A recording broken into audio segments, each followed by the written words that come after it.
अस्सलाम वालेकुम रहमतुल्लाहि व बरकातुहू। एक आज का जो टॉपिक है जी, आज आदम की तौबा के ऊपर जो है ना बात करेंगे। कहा यह जाता है कि जैसे दो अक़ीदे जो है ना वो माने जाते हैं। एक तो ये कहा जाता है कि जो दुनिया है ये सारी नबी अलैहिस्सलाम के लिए पैदा की गई है, ठीक है जी। और दूसरा ये माना जाता है कि जो आदम अलैहिस्सलाम की जो तौबा उन्होंने की थी ना, वो नबी अलैहिस्सलाम के वसीले से की थी। अच्छा, अब दोनों चीज़ों को डिस्कस कर लेते हैं। सबसे पहली बात ये है कि कभी भी, एक लॉजिकली आपको बताता हूँ, समझाता हूँ मैं, कि कभी भी ऐसा नहीं होता कि पहले उस्ताद बैठा हो और उसके लिए बच्चे इकट्ठे किए जाएं कि ये उस्ताद बैठा है तो आए इससे आगे पढ़ें। हमेशा ये होता है कि पढ़ने वाले होते हैं, ठीक है, उसके उनको पढ़ाने के लिए कि उस्ताद को हायर किया जाता है कि ये बच्चे हैं कुछ पढ़ने वाले, तो उनको पढ़ाने के लिए कि उस्ताद को हायर किया गया है। इसी तरह शुरू से लेके अब तक जो है वो, जैसे जब से दुनिया बनी है, अल्लाह पाक ने हर कौम के अंदर जैसे जैसे बिगाड़ पैदा हुआ, जैसे जैसे नाफरमानी ये दूसरे मामले फैलते गए, तो अल्लाह पाक ने इस कौम को हिदायत पे लाने के लिए, सही रास्ता दिखाने के लिए कोई ना कोई नबी जो है उस कौम के अंदर, पैगंबर, नबी, रसूल, वो भेजा है। तो ये नबी जो होते हैं ये हमारे उस्ताद होते हैं, जिनसे हमने सीखना होता है, जिनको हमने फॉलो करना होता है। तो दुनिया जो बनाई गई है ये नबी अलैहिस्सलाम के लिए नहीं बनाई गई, बल्कि नबी अलैहिस्सलाम को दुनिया के लिए बनाया गया है। ये कॉन्सेप्ट ही गलत है। अच्छा जी, एक चीज़ हो गई।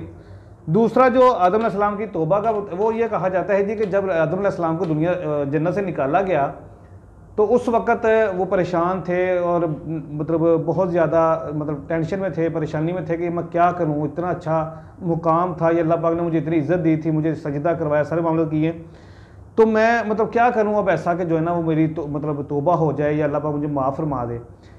तो उन्होंने नबी अलैहिस्सलाम का वास्ता दे के जो है वो अल्लाह से दुआ की, तो उनकी माफ़रत जो ना वो हो गई। फिर उनसे पूछा गया कि आपने ये नाम, ये मोहम्मद नाम जो है ये कहाँ से देखा, कहाँ से कैसे पता चला आपको? तो उन्होंने कहा कि जब मुझे जन्नत से निकाला जा रहा था तो उस वक़्त आसमान के ऊपर जो है ना ये नाम लिखा हुआ था। ये टोटली झूठी और फेक स्टोरी है, मन घड़त है।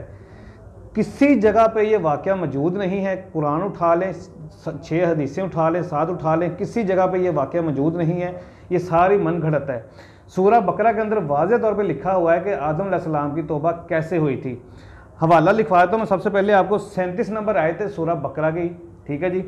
और यहाँ पर लिखा गया है जी, फिर आदम ने परेशानी में अपने परवरदिगार से कुछ कलमात सीखे। रब्बना ज़लमना अनफुसना व इल्लम तगफिर लना, ये पूरी आयत है, ठीक है। तो इसने इनका कसूर माफ़ कर दिया, बेशक वो माफ़ करने वाला और रहम करने वाला है, जबकि इब्लीस को तौबा की तौफीक ना हुई थी। 2-3 हवाले सूरह बकरा की 30 नंबर और 37 नंबर आयत है, और ये है जी सूरह 7/19 और 26, ये 2-3-4 हवाले हैं। चारों हवाले के अंदर आपको पता चल जाएगा कि आदम अलैहिस्सलाम ने जो तौबा की थी वो इन कलमात से, अल्लाह पाक ने उनको एक कलमात सिखाए, उनको दुआ करने का, माफ़ी मांगने का तरीका सिखाया, ठीक है, कि आप इस तरीके से गिड़गिड़ा के रो के दुआ मांगें तो हम आपको माफ़ फरमा देंगे। तो उन्होंने दुआ मांगी और अल्लाह पाक ने उनको माफ़ फरमा दिया। बाकी ये जो जितने भी ये मनगढ़ंत बातें हैं कि नबी अलैहिस्सलाम का वसीला डाल के जो है ना वो दुआएं की गई, ये सारी जो है ना मन घड़त है, फेक है, इनका किसी चीज़ के साथ कोई लेना देना नहीं है।